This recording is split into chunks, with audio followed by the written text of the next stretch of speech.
नमस्कार, सादर जय जिनेंद्र। क्षमा ब्रेकिंग जैन न्यूज प्रतिदिन प्रातः, दोपहर एवं रात्रि में देश भर से संपूर्ण जैन समाज से संबंधित सही और सकारात्मक समाचारों के लिए देखना और सुनना न भूलें। साथ में आपसे विनम्र निवेदन है कि यदि आपने इस चैनल को सब्सक्राइब नहीं किया है तो कृपया अवश्य कीजिए और शेयर और लाइक करके धर्म प्रभावना में सहयोगी एवं सहभागी बनिए।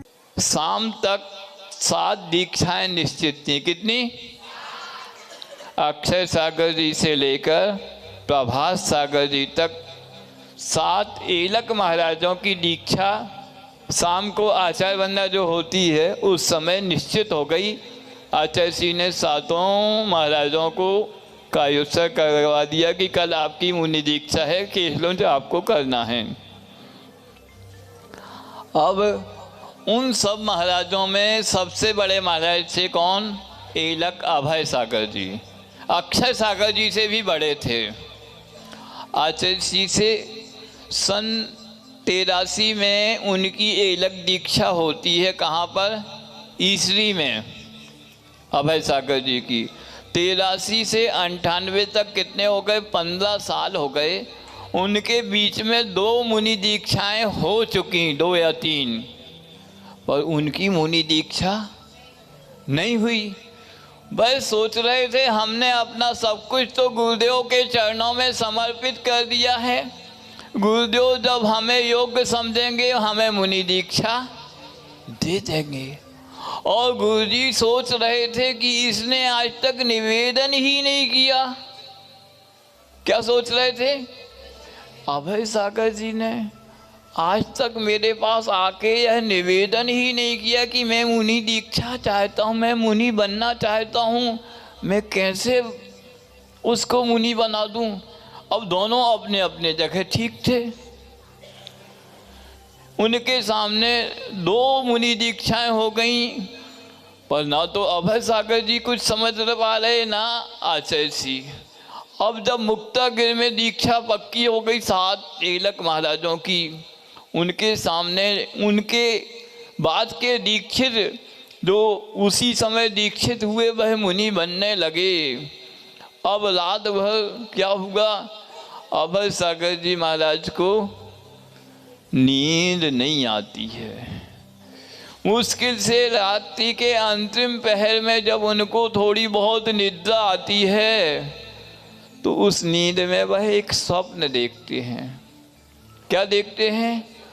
सपना देखा। क्या देखा? उस सपने में वह देखते हैं कि आचार्य जी कह रहे हैं, क्या कह रहे? चलो अभय चलो, तुम्हें मुनि नहीं बनना। जब अभय सागर जी महाराज के स्वप्न में आ गए तो उन्हें लगा कि गुरुदेव हमें बुला रहे हैं कि तुम अभय कहाँ बैठे हो, कब तक यहीं रहे आओगे, आ जाओ। बस सुबह उठे अभय सागर जी और सीधे गुरुदेव के कक्ष में पहुंचते हैं और सीधे गुरुदेव के चरणों को छूते हुए उनसे निवेदन करते हैं। क्या निवेदन करते हैं? हे गुरुदेव, हमें भी यह निर्गंत मुनि दीक्षा प्रदान करें। और मानो आचार्य जी तो इस निवेदन की प्रतीक्षा ही कर रहे थे। जैसे ही एलक अभय सागर जी महाराज ने आचार्य जी के चरणों में यह निवेदन रखा, वैसे ही आचार्य गुरुदेव ने उन्हें आशीर्वाद प्रदान किया कि हाँ, तुम्हारे लिए मुनि दीक्षा का आशीर्वाद देते हैं, तुम भी प्रत्याख्यान कायोत्सव कर लो। और जैसे ही यह समाचार पूरे संघ में फैला कि अभय सागर जी की मुनि दीक्षा पक्की हो गई है, तो जो उनके साथ में हैं अभी, कौन से? मुनिषी चंद सागर जी। प्रभात सागर जी की तो शाम को पक्की हो गई थी। मुनिषी चंद सागर जी उस समय क्षुल्लक अवस्था में थे। कौन सी अवस्था में थे? क्षुल्लक थे। वह हमेशा उनके कक्ष में ही बैठते थे। मैंने शुरू से देखा है। जैसे उनको पता चला अभय सागर जी की मुनि दीक्षा पक्की हो गई, वह भी बहुत तेजी से गुरुदेव के कक्ष में पहुँचे और कहते हैं, आचार्य गुरुदेव, हम भी मुनि दीक्षा चाहते हैं। जैसे उन्होंने कहा, आचार्य ने उनको भी आशीर्वाद प्रदान कर दिया। इस प्रकार शाम को तो 7 दीक्षाएं होनी थी, सुबह 2 और बढ़ गईं।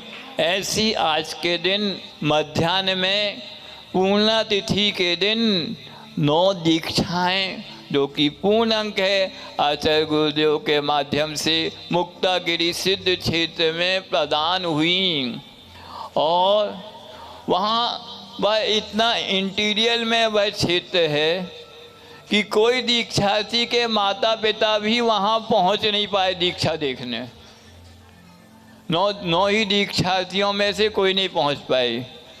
और यहाँ तो कितने माइक दिख रहे हैं आपको? 2 माइक दिख रहे। एक ही माइक था वहाँ पर। क्या था? एक माइक था जो दीक्षा का संचालन कर रहे थे, जो महाराज जी वो बोलते थे, फिर वही माइक दीक्षार्थी के पास जाता था, फिर दीक्षार्थी उस माइक से बोलते थे।